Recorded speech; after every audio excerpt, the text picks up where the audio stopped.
합리적인 생각은 아니지만 우리나라 사람들은 4를 싫어하고 서양 사람들은 13을 싫어한다고 합니다. 중국 사람들은 8을 좋아하고 서구 사람들, 전 세계인들은 7이라는 숫자를 좋아합니다. 우리의 축구 영웅 손흥민의 등번호도 럭키 7, 7이라는 숫자 달고 있습니다. 7을 좋아하게 된 에피소드가 하나 있습니다. 메이저리그 초기부터 7회만 되면 유독 점수가 많이 나왔답니다. 1885년 그러고 보니 언더우드 아펜셀러 두 분 선교사가 복음 들고 이 땅에 첫 발을 내디디던 그 해였네요. 9월 30일 시카고 화이트삭스 팀이 7회 공격을 시작했습니다. 선수가 친 공이 높이 날아올라 당연히 플라이볼이 되어야 되는데 강풍이 불어서 홈런이 되고 역전성을 거두게 되었더랍니다. 이때부터 럭키 7이란 말이 등장하게 되었습니다. 통계적으로 명문 뉴욕 양키즈도 7회 위에 가장 많은 점수를 얻은 걸로 되어져 있습니다. 1885년 그날은 이 땅에 복음이 들어온 대한민국 과연 럭키 7의 해였습니다. 금년은 조국 강복 77주년이 되는 해입니다. 오늘 우리는 해방 77주년을 감사하는 예배를 드리고 있습니다. 럭키 7이 둘이나 겹쳤건만 금년은 그 어느 때보다도 전방위적인 위기와 갈등, 침체와 빛을 잃어버린 희망이 보이지 않는 상황 속에서 광복절을 맞이하고 있습니다. 20세기 중엽 모진 고난을 겪은 두 민족이 있습니다. 우리 한국인과 유태인입니다. 동쪽에서는 일본 제국주의에 의하여 한국인이, 저 서쪽에서는 독일 나치에 의하여 유대인들이 같은 시간에 모진 고난을 겪었습니다. 1941년 일본 제국주의는 세계 패권의 야심을 드러내며 그들이 대동아 전쟁이라 부르는 소위 태평양 전쟁을 일으킵니다. 이 여간에 끌려가 죽은 우리 국민이 500만 명, 통계 잡히지 않는 숫자를 더하면은 800만 명이 훌쩍 넘었습니다. 그것도 모자라 1945년 8월 17일 우리 민족 지도자와 교회 지도자들을 모조리 죽일 음흉한 계획을 세우고 있었습니다. 그들의 음흉한 이 계획은 숲으로 들어가고 바로 이틀 전 8월 15일 그들이 항복함으로 말미암아 우리는 해방을 얻게 됩니다. 만약에 이틀만 더 늦었으면 어찌 될 뻔했을까요? 하나님의 계획과 섭리는 이처럼 신묘막측하기만 합니다. 같은 시기 지구 저 건너편 독일에서는 600만 유대인의 비극적인 대학살이 있었습니다. 이 비극적 대학살을 기억하기 위해 유대인들은 예루살렘 건축가 모세 샤디프가 설계한 대학살 기념관을 세우게 됩니다. 예루살렘 외에도 미국 백악관 건너편 등 미국 전역에 7개, 유럽에서도 파리, 베를린 등에 기념관을 세웁니다. 이 대학살 기념관의 이름은 야드바셈 홀로코스트 박물관입니다. 여기 야드바셈이라고 하는 이 말은 기억하라는 뜻입니다. 박물관 입구에 이렇게 쓰여져 있습니다. 용서하라, 그러나 잊지는 마라. 용서하라, 그러나 잊지는 마라. 지난날 역사적 대비극 그 아픔 용서하지도 못하면서 잊어버리고 사는 것과 얼마나 커다란 대조가 되는 말입니까? 역사의 교훈이 있습니다. 역사를 잊은 민족에겐 희망이 없다. 역사를 잊은 민족에게는 미래가 없다. 우리는 그리스도인으로 분명 용서해야 됩니다. 그리고 선교적인 미래로 나아가야 합니다. 그러나 그날의 비극, 그날의 아픈 똑똑히 기억하고 그 누구에게도 나라와 국권을 빼앗기지 말아야 합니다. 흙 다시 만져보자 바닷물도 춤을 춘다. 해방의 기쁨을 노래한 이 노래를 기억하십니까? 2절 가사는 그렇게 되어져 있습니다. 꿈엔들 잊을 건가 지난 날을 잊을 건가. 그래서 오늘 조국 광복 77주년 감사 예배를 드리며 야도바셈 꿈엔들 잊을 건가라는 제목으로 하나님이 주시는 말씀에 귀를 기울여 보고자 합니다. 그날의 기쁨 잊지 말아야 합니다. 우리 선조들이 겪어야 했던 모진 고난 잊지 말아야 합니다. 힘없는 이 백성 하나님이 사랑하셔서 해방의 기쁨을 주신 것 잊지 말아야 합니다. 그 누가 뭐라고 하더라도 역사의 주인은 하나님이시다. 이 신앙 고백 잊지 말아야 합니다. 하나님께서 우리에게 해방의 선물을 주신 그 역사적인 의미, 그 사명 우리는 잊지 말아야 합니다. 흔히 하는 말로 기독교엔 국경이 없지만은 기독교인에게는 조국이 있습니다. 모든 애국자가 다 그리스도인은 아니지만은 모든 그리스도인은 다 애국자입니다. 오늘 우리 시대 우리 국민, 특히 사회 지도자들이 회복해야 될 그 정신이 있다면은 나라 사랑하는 마음, 애국심입니다. 오늘 본문 신명기는 광야 40년 여정을 마치고 가나안 땅을 바라보며 백성들에게 들려준 모세의 고별 설교입니다. 모든 설교 내용을 합하여 한마디로 요약하면 야드바셈 잊지 마라 하는 겁니다. 애굽에서 해방된 것, 너희들이 힘이 있어서 해방을 얻은 것은 아니지 않느냐? 오늘날 너희들이 잘 먹고 잘 사는 것, 가나안 땅을 정복할 수 있었던 것, 너희들의 능력이 아님을 잘 기억하지 않느냐? 제발 하나님의 은혜, 하나님의 사랑, 하나님의 능력 잊지 마라고 하는 것입니다. 재미있는 사실은 오늘 본문 8장 1절에 오늘이라는 단어가 나옵니다. 현재형으로 기록하고 현재형으로 모세는 설교하고 있습니다. 이 말씀은 오래전 유대인들만 기억해야 될 말씀이 아니라는 것이죠. 네가 구원받고 하나님의 자녀로서 오늘까지 살아가는 그 여정 속에서 하나님의 은혜, 하나님의 능력, 하나님이 베풀어 주신 기적의 경험이 있지 않느냐? 잊지 마라. 너희 가정이 오늘 이만큼 밥 먹고 살아가는 것, 자녀들이 복되게 잘 자라고 있는 것 하나님의 은혜 아니더냐? 잊지 마라. 너희 교회 역사 속에서 숨어져 있는 하나님의 뜻, 하나님의 계획, 하나님의 기적적인 역사 잊지 마라. 5천년 민족 역사 속에서 오늘처럼 너희 나라가 세계 열방 속에 우뚝 설 수 있었던 것, 너희들의 능력이 있고 나라가 크고 잘나서 그랬던 것 아니지 않느냐? 잊지 마라. 오늘입니다. 그래서 2절에 기억하라, 5절에 마음이 깊이 생각하라는 말씀이 나옵니다. 이 말은 단순히 잊지 않는 것이 아니고 어려운 일이 있어도, 좋은 일이 있어도, 인생의 난제가 있어도, 하나님의 은혜를 경험해도 조각칼로 심장에 새겨서 하나님의 은혜 기억하고 살아라고 하는 것입니다. 그래서 14절 내 하나님 여호와를 잊어버릴까 염려한다. 모세는 피로 성경을 기록하고 피로 외치고 있는 것입니다.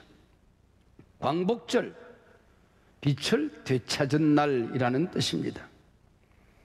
1910년 8월 29일 우리나라는 나라를 빼앗기고 식민 통치 아래로 들어가게 됩니다. 우리는 흔히 36년 일제강점이라고 합니다만은 뭐 좋은 일도 아닌데 왜 그렇게 길게 말하는지 35년에서 14일이 모자라는 날입니다. 약 35년이죠. 11,260하루 치욕의 시간을 보내고 1945년 8월 15일 우리는 해방을 선물로 얻었습니다. 을사능약으로 나라를 빼앗기던 그날 황성신문 장지연 주필의 글처럼 시리아 방성대국입니다. 오늘의 말로 온 국민이 크게 목 놓아 울어야 하는 날 아니겠느냐. 울고 또 울다가 가슴을 쥐어 뜯고 또 뜯다가 광복절 아침 바로 오늘 우리는 해방의 기쁨을 얻었습니다. 하나님의 은혜로, 하나님의 사랑으로, 하나님의 능력으로. 77년 전 그날 아침 산천이 일어나 춤을 추고 온 백성은 과연 꿈꾸는 것 같았을 것입니다. 조만식 선생의 친구요, 민족 지도자였던 오윤선 장로님의 아들 작가 오영진 씨가 쓴 글 가운데 이런 대목이 나옵니다. 나는 완전히 정신분열증에 걸린 것 같다. 두 손이 떨려 조선 독립 만세를 부를 수도 없었다. 사랑에서 안방으로, 안방에서 사랑으로 의미 없이 들락날락하며 혼잣말로 중얼거리는 것이다. 기쁜 날이 왔다. 기쁜 날이. 너도 나도 다 같이 기뻐해야 한다. 만나는 사람마다 붙잡고 악수하자. 나는 희죽희죽 웃었고 만나는 사람마다 끌어안다시피 악수했다. 평양시에서 멀리 떨어진 곳에서부터 만세 소리가 들려오기 시작하더니 점점 도시로 파급되어 왔다. 온 도시가 만세 소리에 뒤덮이게 되었다. 그날 밤이 지난 새벽 평양 신사가 불에 탔다. 일본 제국주의 상징이요 한국교회를 박해하던 상징 평양 신사가 불에 탔다. 길거리에 쏟아져 나온 사람들은 저마다 만세 소리를 외쳐댔다. 어떤 중년 남자는 생각 없이 일본 전투물을 쓰고 나왔다가 사람들에게 봉변을 당했다. 생각 없는 어떤 여성은 일본 몸빼 바지를 입고 돌아다니다가 핀잔을 받았다. 만나는 사람마다 울싸안고 만나는 사람마다 대한독립 만세, 만세를 불렀다. 이따금 장정을 실은 트럭이 대한독립 만세를 부르며 평양 거리를 질주했고 그 소리를 듣는 사람마다 이에 화답하여 대한독립 만세, 대한독립 만세, 태극기와 만세 소리로 평양 거리는 넘쳐나고 있었다. 국권을 잃어버리고 내 말, 내 글을 잃어버리고 자유를 잃어버리고 살아가는 것은 삶이 아니죠. 존재가 사라진 것이었습니다. 신앙과 예배와 종교의 자유를 잃어버리고 살아가는 것, 인생으로서 최대의 비극이지요. 그날의 해방은 정치적인 해방을 뛰어넘는 인간 자체의 해방이었습니다. 특별히 일제 신사 참배 강요를 벗어나 종교의 자유를 찾은 해방이었습니다. 이건 분명히 전쟁의 수괴들을 영웅으로 신으로 모신 일제의 신도이즘과 싸워 이긴 하나님의 승리였습니다. 한국 교회의 승리였습니다. 메가더 원서의 포고문에 우리가 얻은 수많은 자유들이 있지만 가장 고귀한 자유는 마음껏 하나님 앞에 예배하고 찬송할 수 있는 종교의 자유이다. 나아가 이날 우리는 잃어버렸던 내 나라, 내 이름, 내 말, 내 역사, 내 문화를 되찾았습니다. 500년 조선이 막을 내리고 대한제국을 뛰어넘어 자유민주주의를 국시로 하는 새 나라 대한민국이 탄생되어졌습니다. 드디어 국민이 주인인 나라가 한반도의 시작이 되어졌습니다. 이 엄청난 역사를 기억하며 우리는 노래합니다. 하나님이 보호하사 우리나라 만세. 야드바셈 홀로코스트는 없지만은 세계 어느 나라 국가에 하나님이 보호하사 우리나라 만세라는 글귀가 있더란 말입니까? 이 고백이 있더란 말입니까? 우리는 야드바셈보다도 훨씬 더 아름다운 고백, 하나님이 보호하사 우리나라 만세, 국가에 담고 심장에 새기고 살아가는 민족입니다. 꿈엔들 이절 끈가 도대체 무엇을 잊지 말아야 한단 말입니까? 부족함이 없이 살아도, 배부르게 살아도 그 모든 것이 하나님의 은혜임을 잊지 말아라. 조상들이 고난당하고 오늘날 자유와 복을 너희들에게 전하기 위하여 얼마나 애를 썼는지, 광야에서 어떤 고생을 하고 신앙을 지켰는지 잊지 말라는 것입니다. 다시는 애굽의 종살이에서는 안 된다고 모세는 절규하고 있습니다. 너희들이 다시는 일제강점기 같은 비극의 역사를 되풀이해서는 안 된다. 야드바셈 잊지 마라. 너희 선조들이 어떤 고난을 겪어내고 나라를 지켰는지 잊지 말아라. 하나님이 너희 백성들을 얼마나 사랑했는지, 어떤 역사적인 의미가 있어서 오늘의 세계 속에 우뚝 솟은 민족으로 축복하셨는지 잊지 말라는 것입니다. 안중근 의사는 또 히로부미를 죽이고 말합니다. 나는 한 개인이 한 사람을 죽인 것 아니다. 대한의 이름으로 만고의 죄인을 처단한 것이다. 이 또 히로부미의 죄가 무엇이냐 재판관이 물었을 때에 15가지 제목을 조목조목 밝힙니다. 그 가운데 몇 가지. 첫째, 숭고한 나랏말을 없앤 죄인이라. 교과서 불태우고 숭고한 한국의 역사와 언어, 교육을 말살한 죄인이라. 두 번째, 일본인들이 한국인을 보호하고 있다고 세계 만방에 거짓말을 퍼뜨린 죄다. 세 번째, 맑고 깨끗한 우리의 어버이들을 전쟁의 총알바지, 일하는 기계, 전쟁 위안부로 치부하였으니 100번 1000번 죽어 마땅한 죄 아닌가. 네 번째, 제가 순서를 바꾸었습니다마는 안중근 의사가 밝힌 첫 번째 이유는 국모살인죄, 명성황후를 시해한 죄입니다. 명성황후 시해 사건 직후 일본 낭인 중 한 명이 작성해 일본 본국으로 비밀리에 보낸 문서가 사건 발생 77년 만에 1966년 한 일본 역사학자에 의해 최초로 공개된 문서 하나가 있습니다. 소위 애조 보고서입니다. 일본에 남살다는 명성황후를 능욕 시해하기로 비밀 작전을 세우고 그 이름을 여우사냥이라 부릅니다. 무리하게 왕궁에 들어서는 일본의 남살단을 꾸짖는 고종의 어깨를 무리하게 짓누르고 무릎을 꿇어앉힙니다. 그 앞에 가로막고 나서는 세자의 상추를 낚아채고 땅바닥에 내동댕이 칩니다. 왕비를 참혹하게 살해한 다음에 그 자리에 기름을 부어 황후를 불태워 죽입니다. 황후가 아니라 어떤 천한 사람이라고 할지라도, 아니 짐승 한 마리도 이렇게 죽일 수는 없는 것입니다. 그때 충격이 너무나도 비참해서 고종은 평생 이때를 기억하면은 실어증에 걸려 말을 잃어버리고 살았습니다. 더 이상 끔찍한 표현, 이어지는 장면 강단에서 감히 입으로 표현할 수 없어 가슴을 짓누르며 절제합니다. 꿈엔들 이절건간 나라 이런 이스러움, 치욕과 고난을 이겨내고 오늘의 자유와 행복을 누리는 이 하나님의 은혜 어찌 잊을건가 꿈엔들. 야드바셈, 일제의 잔악성을 잊지 않기 위해 만든 영화 한 편이 있습니다. 몇 년 전 상영된 동주입니다. 금년은 조국방북 77주년이면서 애국자 윤동주 서거 77주년이 되는 해입니다. 이 영화는 우리가 교과서에서 서시로 만났던 윤동주의 삶과 꼰에 그의 애국심을 그린 영화입니다.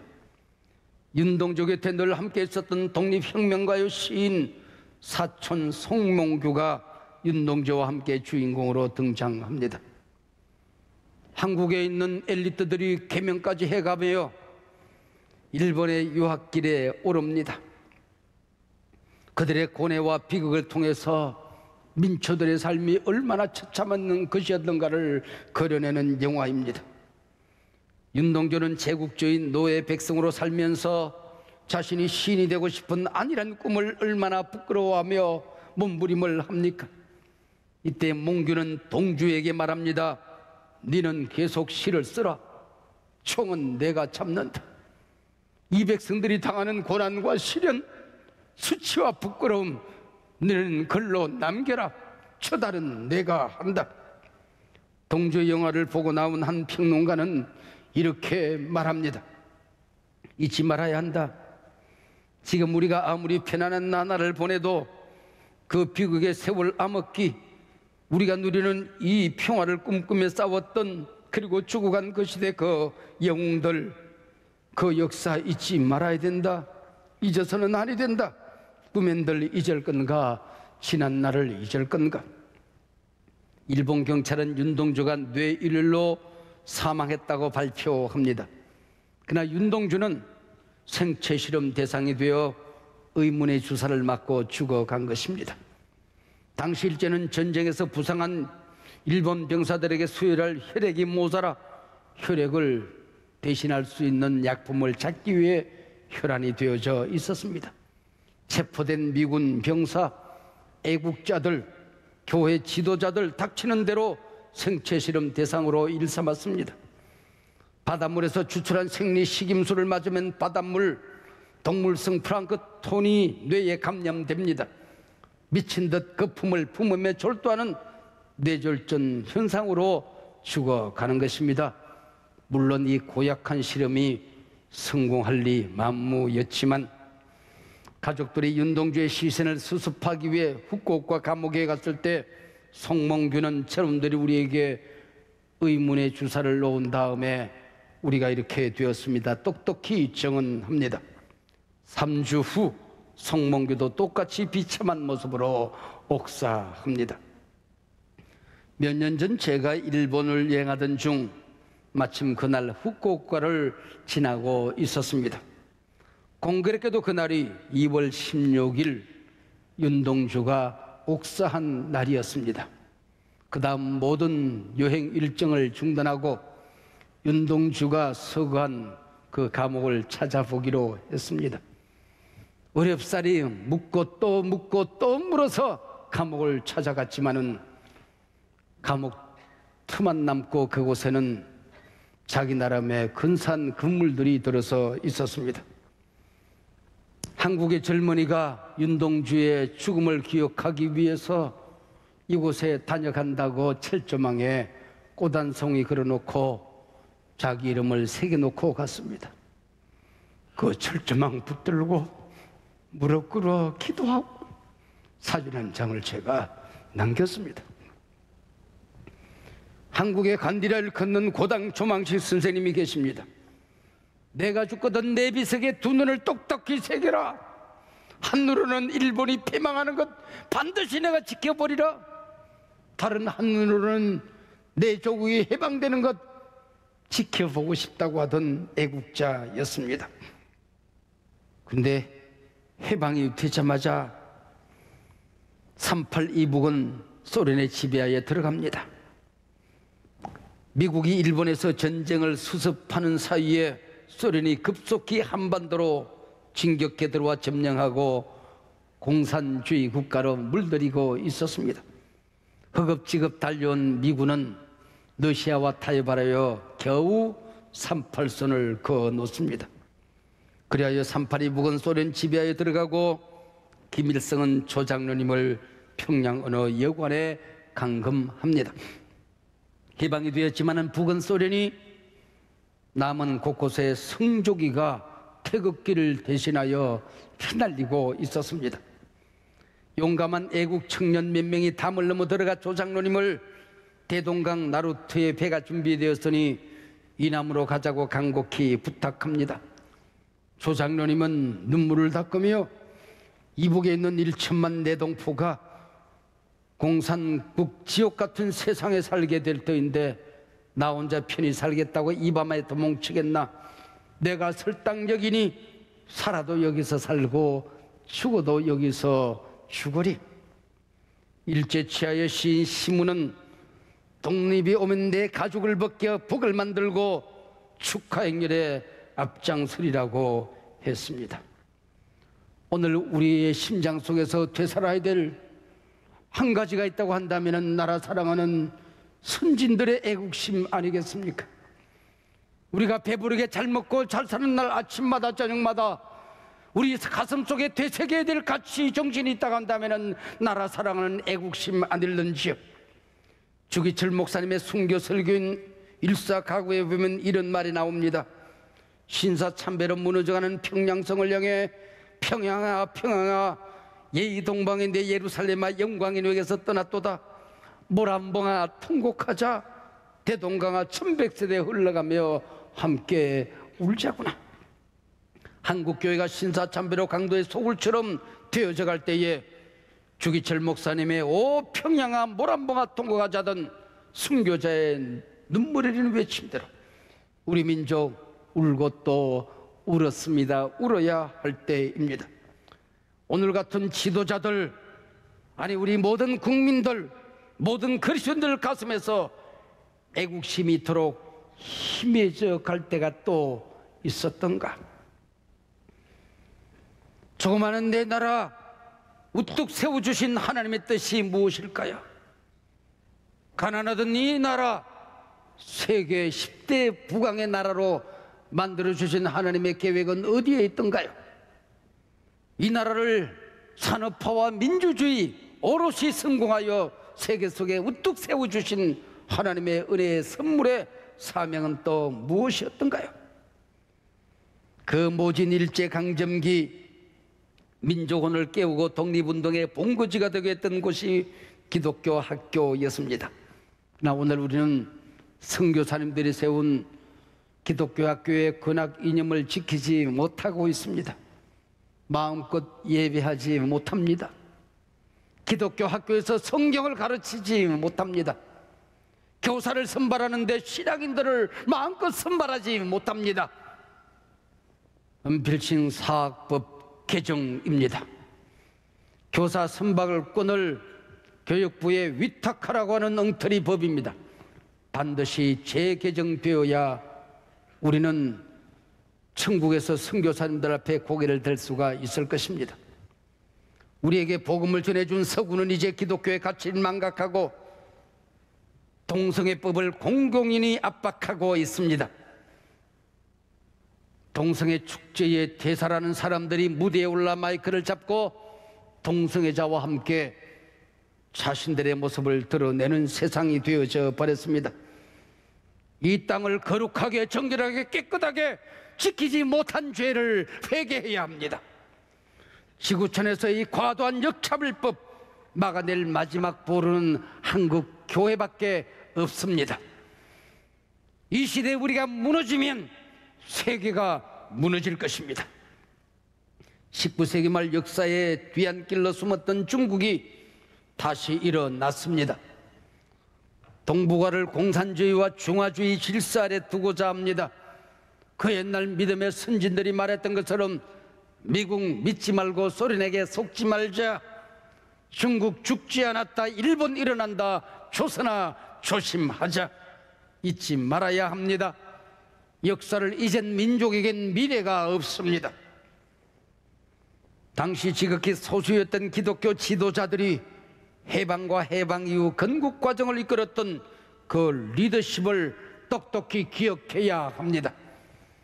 1.2%의 소수의 크리스찬들 가운데에 3.1 운동을 주도했던 그 사회적인 리더십, 하나님이 기름 부어주셨던 그 리더십을 우리가 회복해야 합니다. 우리가 앉아있는 그 자리에서 그리스도인의 리더십, 특별히 사회적인 지도자들은 그 옛날 믿음의 선진들의 리더십을 회복해야 합니다.